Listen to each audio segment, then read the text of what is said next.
Welcome back. I think this is pretty much where we left off in the last video. I'm just putting the casters on the bottom of the pedestal leg assemblies.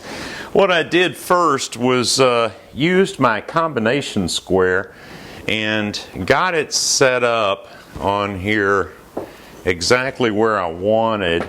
Then I made marks where I wanted to drill the pilot holes, and I've got a 1/8 inch drill bit, and I've set the depth and just used a little piece of masking tape here to keep me from going too deep, although it wouldn't really hurt anything if I went a little too deep.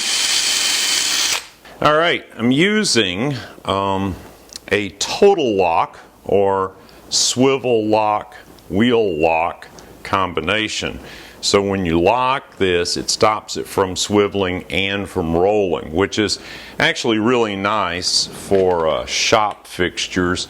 You certainly don't want them moving, and by stopping the swiveling and the rotating function, it really helps stabilize the equipment. Now I'm just using a little driver here to get these in most of the way, and then what I'm going to do is get it into its absolute final position and tighten it down the rest of the way by hand. I'm using number 10 by 1¼ long screws. These are pan head Phillips screws. And now what I'll do is I'll just double check the position. Scoot that, there we go. And now I'll just hold this down and tighten these screws home. There we go. And as you can see, when it's locked, that won't move and the wheel won't turn. So that's pretty good. After getting the wheels installed, we were able to take the base assembly, flip it over, and place it on the floor. We then slid the torsion box top assembly onto the base just to get an idea of what the finished assembly is going to look like. With the top mocked up onto the base assembly, I was able to slide the whole outfeed table over to the back of the SawStop saw. And as you can see, this overhanging section of table fits right over this angle bracket in the back of the saw. The top is nominally about a 1/2 inch below the surface of the table saw, and that's by design to give us room between the torsion box top assembly and the pedestal leg assembly to install our leveling system that will independently level the top and get it perfectly flush with the top of the saw. So we still have a few things to do. Obviously, installing this leveling system is one of the main things we need to do. We also need to cut and install the trim piece that we made previously to go over this edge and wrap around the bottom. Then, of course, we need to make the drawers and the drawer faces for that. But there's another thing that we want to do back here as well. This is what I've been calling the saw side of the table. And you'll remember we set this panel back on these 8-inch deep pedestals so that we would have space in here for shelves. I've decided to do this with shelf pin holes so the shelves will be adjustable. So I'm going to go ahead and drill those shelf pin holes and get that little piece out of the way. Okay, now to drill the shelf pin holes, I've moved the torsion box top assembly back just to give me a little bit light and space here. I've got a scrap that I was using to test dado cuts with, and I'm going to put that on top of the pedestal leg and just clamp that down. And what that's going to do is provide me a top registration so I don't really have to do any measurements.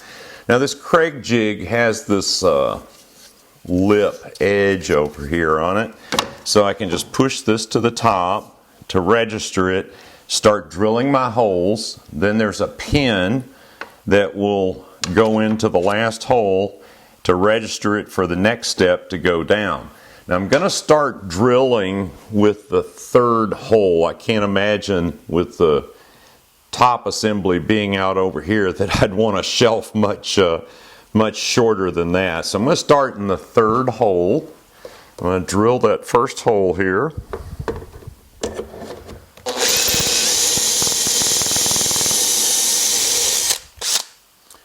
And then I'm going to use the registration pin in that hole just to help me hold it. And now all I have to do is drill the rest of the holes and just keep on going down.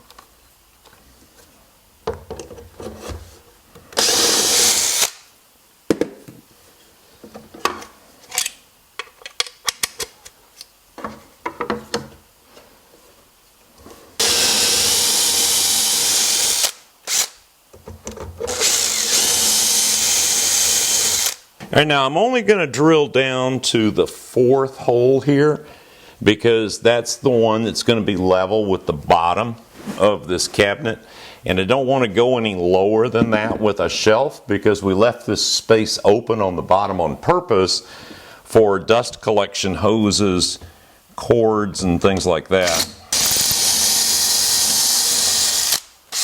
All right, now with this Craig jig, this edge that we use to register off this edge, this unsnaps and slides off. So now I can turn this around and use it flush against this face, against this board I clamped up here, and start drilling right there. And that hole will be lined up perfectly with this hole. I'm going to take my registration pin again, put that in just to help me hold this in place, and drill the rest of these holes.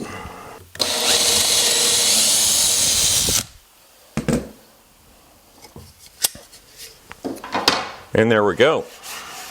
Quick and easy. So I think this is going to be a pretty handy feature once this torsion box top is moved out.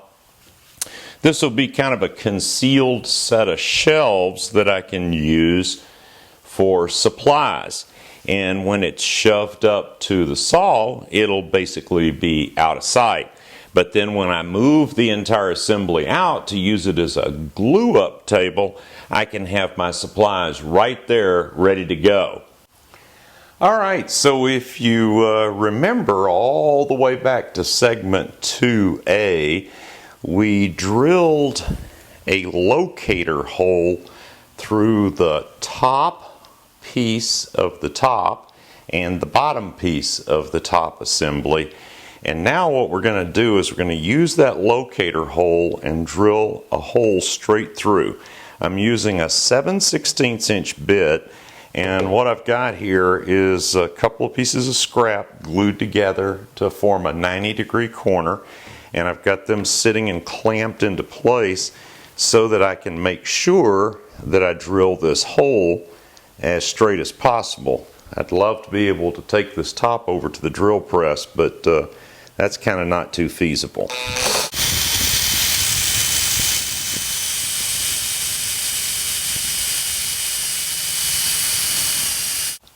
With our access holes drilled in the four corners, the 7/16 holes drilled all the way through the top assembly, now we can take the top assembly and locate it on the base. Now it's very important to get this on correctly.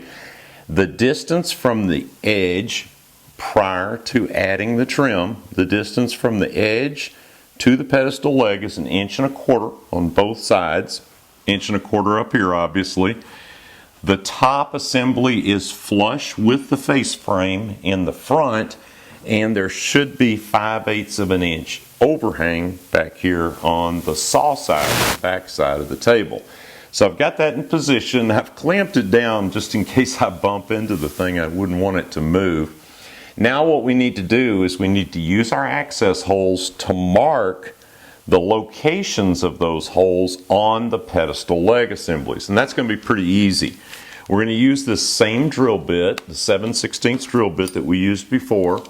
And what we're going to do is we're just going to stick the drill bit down through here by hand and give it a couple of spins, and it should make a little mark on the top of the pedestal leg assembly. And then we're ready for the next phase of the project. Okay, with the access holes drilled and the marks made on the pedestal legs, I've moved the top back to the side, and I have T-nuts. These are 3/8 16, meaning 3/8 diameter and 16 threads per inch. And I'm going to fit that up here in the hole, and I'm going to press it in a little bit.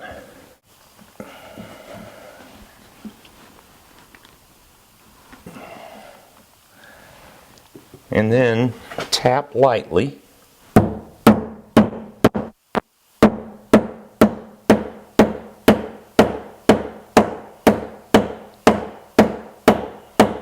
And seat that fully on the MDF. I can then thread in this foot. It has a little bit of nylon on the base. This outside diameter is 1.5 inches, and it's threaded all the way to the end, but importantly, it has a screw slot in the top. So as we thread this in, all the way in, then we'll be able to use this to adjust from the top a screwdriver through that access hole that we drilled earlier. Okay, there we go. I've got it all the way up now, and then simply by sticking a screwdriver through the top, be able to turn the shaft and adjust this foot, the depth of it. All right, the last step in taking care of the independent leveling system for the top assembly is to drill some partial holes here that will trap the foot of the leveling leg. And we want to trap that foot in there so that there's no chance of the top sliding. When we slide a large piece of work across the table saw and onto the outfeed table, we certainly wouldn't want the top of the outfeed table to slip. So we'll trap those leveling feet in a hole here drilled 1/2 inch deep. Now the feet are 1.5 inches diameter, so I have 1.5 inch diameter Forstner bit, and we're going to go 1/2 inch deep, which happens to be almost exactly the depth of the Forstner bit. So I'm just going to drill it until this top is essentially flush with the top. And these are the marks that we made earlier by slipping the 7/16 inch drill bit through the access hole and just twisting it by hand. You can see it made a good mark there.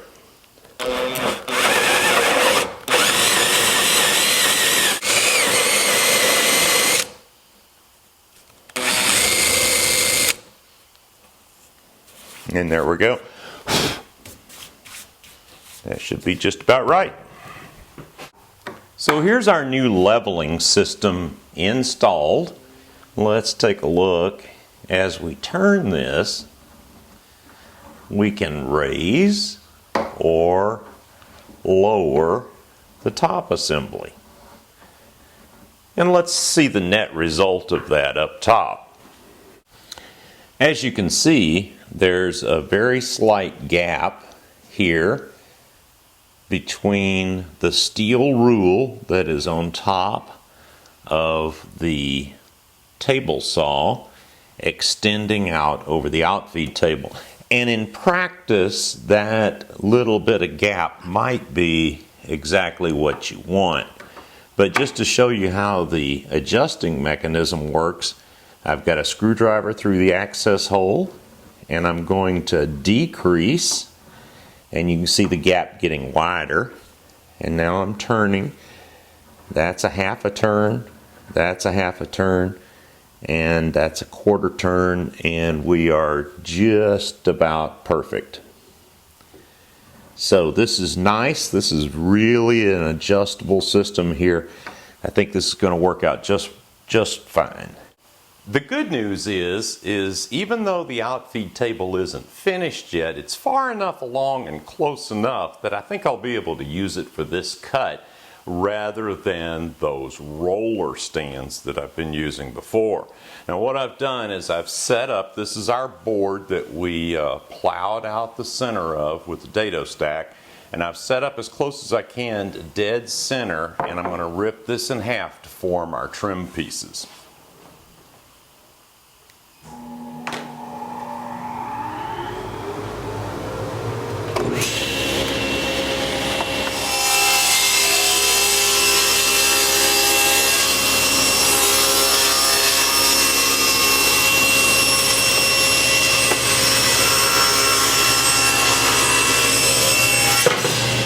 It's time now to cut the mitered corners on the trim for around the portion box top assembly.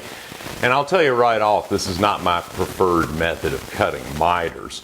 Typically I would use my miter saw, which I trust and am very comfortable working with. The accuracy is quite good. However, I wanted to use the SawStop for every operation that I could on this project. And this gives us an opportunity to see how the miter gauge performs. Now, as just an overview, the miter gauge is nice and relatively firm in the miter slot. There's not a lot of slop or movement. The adjustment mechanism is, I would rank it okay.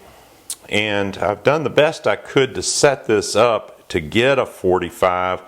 I've got a long enough board here that I'm going to take a cut and then we'll see how close it is to really being 45 degrees.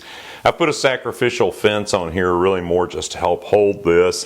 And I think I'm all set, so let's make a cut and see what it looks like.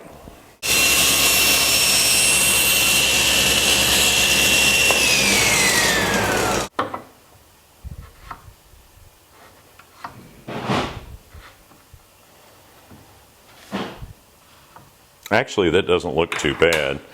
Okay, I've got the one cut miter lined up in the other end and the board temporarily clamped in place. So all I have to do now is take my combination square and line it up right here on the corner and make a mark. And that's going to be my cut mark at the table saw. Well, the miters are all cut for the trim pieces. They were all cut on the table saw. Not really my preferred way to do it, but it went okay. I think if I had taken the time to build a miter sled, I probably would have been much happier than using the miter gauge. But it worked out okay. Just had to do a little bit of tweaking after the cuts were made, but everything fits pretty good. Now what I've done is I've clamped in the two end pieces exactly in position, and I've got the long piece on the saw side in position. Now what I'm going to do is I'm going to glue in this long piece first using the two side pieces to help me position it. Once that sets up for a little bit, then I'll glue the two end pieces in. So I've got everything laid out. I think I'm pretty much ready to go. So let's get started gluing.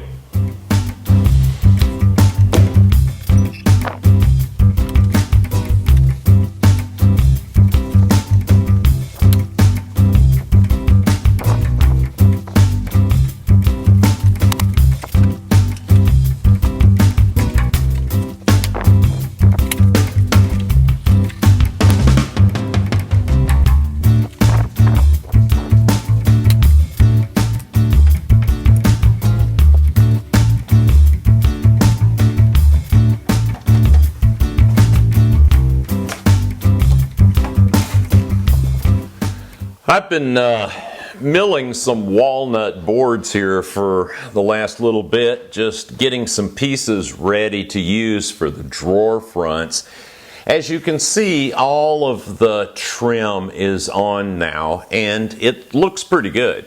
I think this will really protect the edges from those inevitable dings this table's bound to get around the workshop. You may also see that I decided to drill a set of shelf pin holes in the middle of this back panel. They of course match the holes that I drilled in the pedestal legs. I think this extra shelf pin in the middle will help keep these shelves from sagging. So in our next, and what will be the final video in this series, we're going to make the drawers. We're going to use a nifty little joint that will cut completely on the table saw.